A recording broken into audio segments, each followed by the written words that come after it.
Assalamualaikum warahmatullahi wabarakatuh.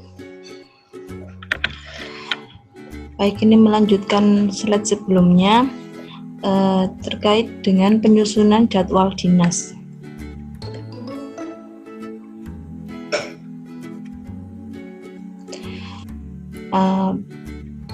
Adapun definisi dari penjadwalan itu adalah penentuan pola jam kerja,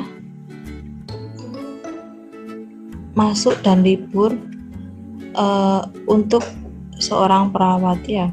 Jadi dijadwalkan kira-kira kapan masuknya, kapan liburnya pada sebuah ruangan rawat inap atau ruangan rawat jalan dan semua unit kerja. Nah, kira-kira langkah apa saja yang dibutuhkan untuk menyusun sebuah jadwal. Nah, yang pertama adalah analisa jadwal kerja, rutinitas unit, jam kerja minimal dan maksimal beban kerja. Nah, jadi sebelum kita membuat suatu jadwal, maka dipastikan dulu kira-kira beban kerjanya ruangan itu seperti apa, kemudian kegiatannya seperti apa. Misalkan di ruangan IPD atau penyakit dalam, berarti mungkin banyak kegiatan rawat luka atau kegiatan yang lainnya yang rutinitas unit. Atau misalkan di ruangan paru banyak jadwal section atau perawatan tracheostomi dan lain-lain. Jadi harus dikenali rutinitas unitnya masing-masing. Kemudian yang kedua, mengidentifikasi jabatan yang ada di unit, pola jam kerja dan libur, formasi tenaga yang harus ada pada tiap shift per hari. Jadi dilihat dulu siapa saja yang menjabat di ruangan itu. Karena apa? Kepala ruangan, wakil kepala ruangan, kemudian Katim ya biasanya tidak nge-shift, mereka di shift pagi terus. Jadi harus diidentifikasi berapa orang yang tidak ikut shift. Kemudian pola jam kerja dan liburnya seperti apa. Jadi kadang-kadang tiap rumah sakit punya kebijakan sendiri-sendiri terkait dengan jadwal kerja dan libur. Ada yang langsung pagi 2 hari, sore 2 hari, malam 2 hari libur. Ada yang pagi 3 hari, sore 3 hari, malam 3 hari baru libur. Jadi semua tergantung kebijakan rumah sakit masing-masing. Kemudian formasi tenaga yang harus ada pada tiap shift per hari. Jadi mungkin tiap shift harus ada penanggung jawab, atau misalkan tiap shift harus ada katimnya misalkan. Jadi harus dilihat lagi. Atau misalkan tergantung MAKP-nya. MAKP apa yang digunakan dalam ruangan tersebut. Kalau misalkan MAKP primer, berarti paling tidak setiap shift harus ada perwakilan tiap-tiap PP. Tiap-tiap PP harus ada yang dinas di tiap-tiap shift karena mereka yang bertanggung jawab pada pasiennya masing-masing ya. Jadi nanti itu tergantung kebijakan dari rumah sakit tersebut. Kemudian mengidentifikasi permintaan libur karyawan atau karyawan cuti ya. Belum lagi kalau ada karyawan yang minta libur atau cuti, nanti diidentifikasi dulu kira-kira berapa orang yang bisa masuk atau yang masuk pada bulan tersebut sebelum dibuat jadwal. Setelah dibuat jadwal, menyesuaikan liburnya karyawan, kemudian mengikuti kebijakan di ruangan masing-masing, maka jadwal disusun ya. Setelah disusun, direview lagi jadwalnya, sudah benar atau belum ya. Kalau sudah benar, kemudian dimintakan persetujuan pada manajer, kira-kira sudah sesuai enggak sesuai dengan aturannya. Nah, bisa saja ketika di kepala ruangan sudah fix, sudah oke, di manajer disalahkan lagi, bisa seperti itu karena mungkin ada pertimbangan yang lain dari manajer sehingga tidak sesuai dengan apa yang tertulis di jadwal tersebut. Kemudian setelah di ACC manager baru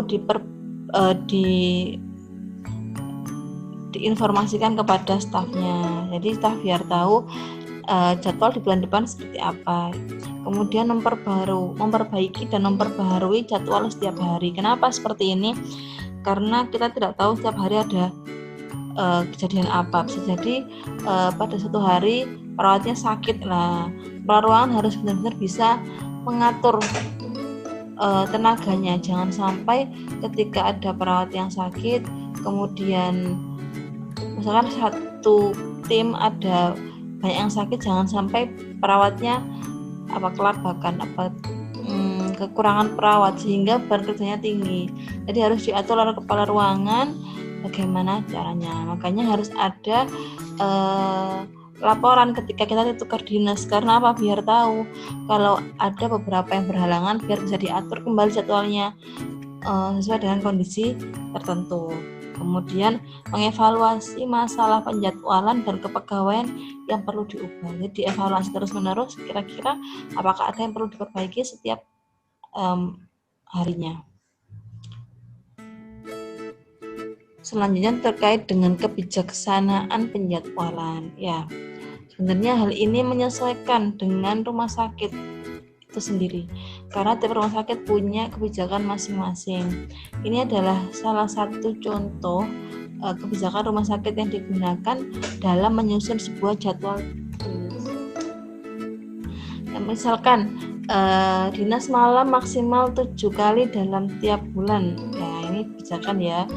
Jangan sampai lebih dari 7 kali pasien perawatnya, misalkan gitu. Kemudian hari kerja berurutan maksimum yang tidak diperbolehkan. Misalkan tidak boleh dinas malam 3 kali berturut-turut, misalkan gitu. Kita nggak boleh dinas malam 3 kali berturut-turut, atau tidak boleh dinas pagi setelah sore. Jadi tidak boleh SP atau MS, tidak boleh ya. Itu. Kemudian jam kerja tiap shift, paginya 7 jam, sore 7 jam, malam 10 jam. Atau bisa jadi pagi 8 jam, kemudian sore berapa jam, atau jam yang lain. Jadi tergantung dengan kebijakan rumah sakit ya. Kemudian jadwal dinas maksimal diberitahukan tanggal 28 akhir bulan. Permintaan libur ditulis maksimal tanggal 20 tiap bulan. Ini juga kondisional ya dari rumah sakit itu sendiri. Kemudian kebijakan apabila terdapat kekurangan atau kelebihan jam. Jadi misalkan bulan ini jam kerjanya 160, ternyata saya kelebihan jam 8 jam lah. Kira-kira bagaimana kebijakannya kalau kelebihan jam? Diganti bulan selanjutnya atau hangus ya, kita nggak tahu. Kemudian kebijakan tukar jadwal dinas dengan perawat yang lain. Jadi ada aturan kira-kira kalau mau tukar dinas hamin berapa gitu. Karena apa, nanti kalau terlalu mendadak ya nanti ini ya kasihan juga yang ditukar ya. Kemudian pergantian jadwal mendadak apabila ada perawat yang sakit. Alurnya seperti apa?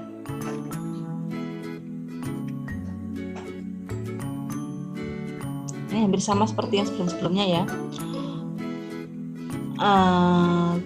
Biasanya hampir sama seperti yang saya jelaskan tadi. Seorang perawat tidak dapat berjaga pada shift pagi, sore, dan malam secara berturut-turut. Setiap perawat tidak boleh ditugaskan pada lebih dari 4 hari aktif kerja berturut-turut ya, karena biar apa? Biar perawatnya tidak oleng ya.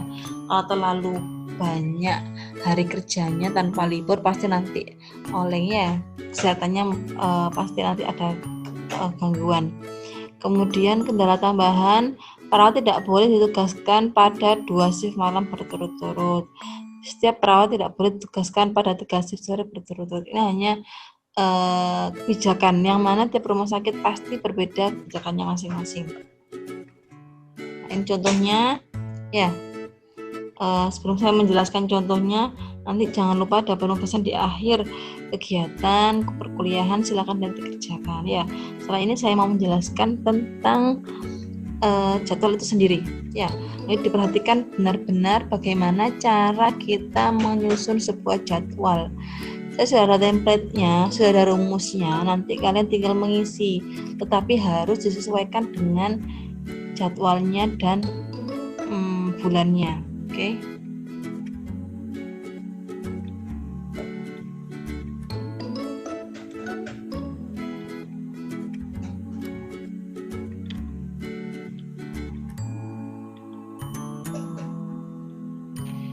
Kemudian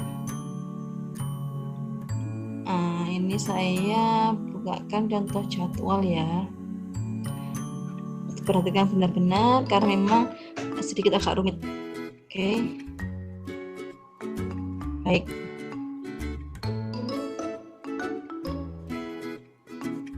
Nah, ini ada jadwal dinas bulan Januari tahun 2018.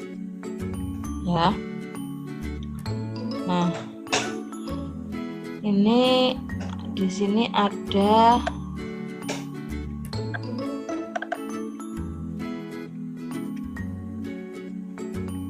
(12) perawat ya. Nah, ini ada sheet 1, sheet 2. Formula, kita lihat formula ya di sini.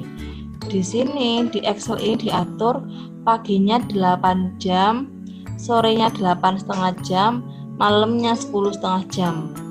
Nah, jika nanti di dalam soal ada aturan jenis pagi berapa jam, sore berapa jam, malam berapa jam, nanti silakan diubah di sini. Karena ini berkaitan dengan yang di sini ya. Kemudian ini sheet 1 saya jelaskan dulu ya. Jadi di sini nanti di Excel ini akan ada yang namanya jam bulan ini. Jam bulan ini adalah standar jam yang harus dipenuhi oleh perawat dalam bulan tersebut. Sedangkan jumlah jam ini jumlah jam real perawat. Sehingga jika ini 176 jumlah jamnya perawat tersebut 171, maka dia minus 5 atau kurang 5 jam. Nah, di sini kalian nggak usah ngitung-ngitung ini karena ini sudah tersistem, sudah ada rumusnya masing-masing. Kalian hanya mengubah MS of ini ya, harus nanti ini aja. Nanti akan otomatis terganti atau terekam di sini ya. Baik, paham ya.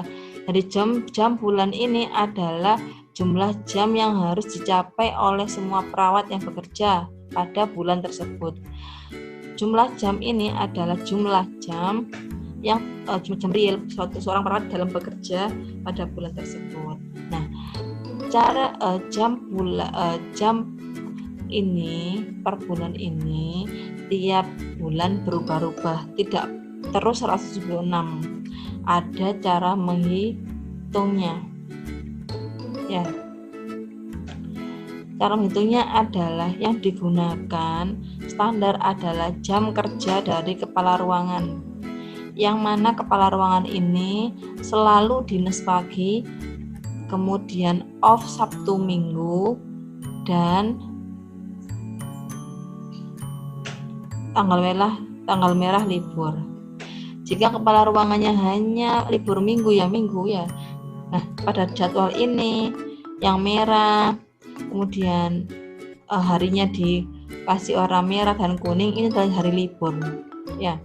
Sehingga yang dihitung adalah jumlah hari masuk ya, dan distandarkan pagi semua karena kepala ruangan idealnya masuk pagi semua kecuali hari libur dan hari Sabtu Minggu, sehingga jam aktifnya mengikuti jam aktif tersebut. Nah, tadi di sini jelaskan kalau di jadwal ini paginya 8 jam. Sehingga untuk mendapatkan angka 176 ini 8 jam dikalikan jumlah hari ini semua ini kecuali tanggal merah dan tanggal kuning di sini. Tanggalnya kepala ruangan 1, 2, 3, 4, 5, 6, 7, 8, 9, 10, 11, 12, 13, 14, 15, 16, 17, 18, 19, 20, 21, 22 ya. 22 hari dikalikan 8 jam. Ya, nanti ketemunya ini. Nah, yang satu ini dari mana? Ini sudah otomatis ya. Jadi ketika di sini ada off, otomatis terhitung 0. Ketika di sini terhitung P, otomatis sudah kehitung 8. Jika di sini S, terhitung otomatis 8,5. Kalau di sini malam otomatis terhitung 10,5. Jadi otomatis. Nanti kalian tinggal menyesuaikan off-nya berapa kali, P-nya berapa kali ya. Dan diutak-utak sendiri bagaimana cara menyusun jadwal dinas yang benar. Nah, di sini nanti sudah kelihatan. Oh, dari sekian hari perawat A ini dinas paginya 19 hari, dinas sorenya 1 hari, dinas malamnya 1 hari, off-nya 10 hari ya, kelihatan ya. Kemudian di sini sama, perawat D paginya 6 hari, sorenya 7 hari, malamnya 6 hari, off-nya 12 hari ya, kelihatan di sini ya. Ini kalau secara horizontal.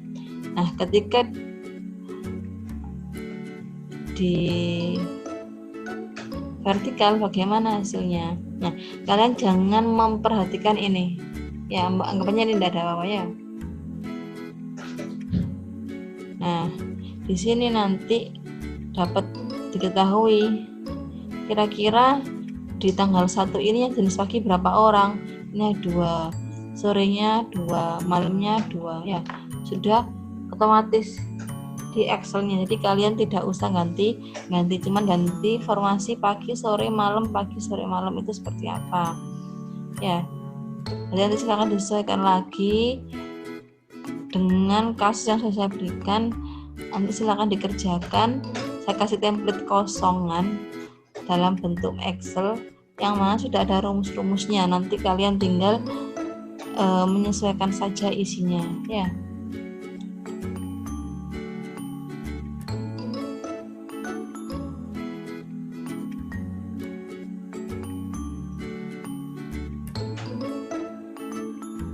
Nah, nanti jangan lupa tulis sini kira-kira jamnya itu kelebihan atau kekurangan. Kalau kelebihan berapa, kalau kekurangan berapa. Ditulis di sini, disesuaikan dengan kotak-kotaknya.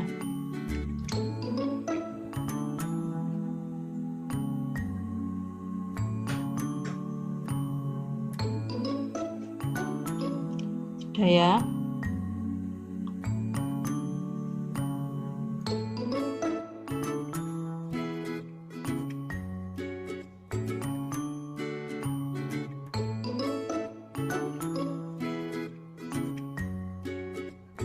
Nah, nanti ini tugasnya, tugas kelompok 1 dan 2 menghitung